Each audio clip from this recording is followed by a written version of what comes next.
இந்த பதிவை கேட்டுக்கொண்டிருக்கும் நல்ல உள்ளங்களுக்கு உங்கள் சுவாமிநாதன் ஜோதிடரின் அன்பான வணக்கங்கள். இன்றைக்கு நம்ம யூடியூப் சேனல்ல ஒவ்வொரு மாதமும் அமாவாசை தினத்தில் அன்ன அபிஷேகம் காணும் சிவன் கோவில் எங்கு உள்ளது தெரியுமா?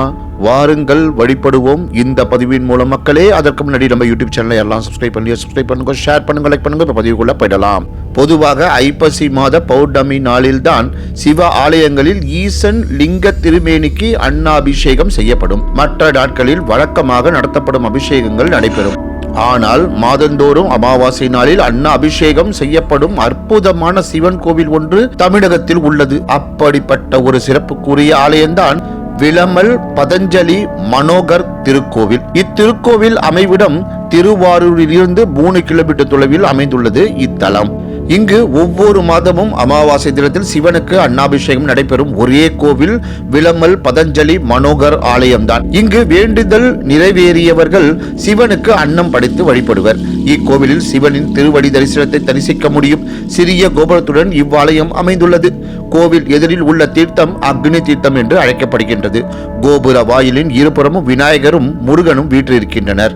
கோவிலின் முன் மண்டபத்தில் பதஞ்சலி முனிவரின் திருவுருவம் உள்ளது. வியாக்கிர பாத முனிவர், சூரியன் ஆகியோர் இத்தலத்தில் இறைவனை வழிபட்டுள்ளனர். அவர்களின் சன்னதியும் இக்கோவிலில் உள்ளது. இறைவன் கிழக்கு நோக்கி மண்ணால் ஆன சுயம்பு மூர்த்தியாக அருள்பாலிக்கின்றார். இங்குள்ள மூலவரின் முன்பு தீப வழிபாடு நடக்கும் போது அந்த ஒளி லிங்கத்தில் பிரதிபலித்து லிங்கமானது தீப ஜோதியாக தெரிவதை காணலாம்.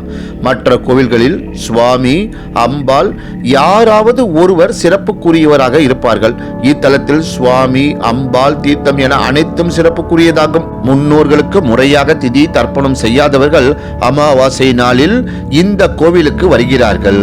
இங்குள்ள அக்னி தீர்த்தத்தில் நீராடி சிவபகவானுக்கு அன்னாபிஷேகம் செய்து முன்னோர்கள் மோட்சம் பெறுவதற்காக மோட்ச தீபம் ஏற்றுகிறார்கள்.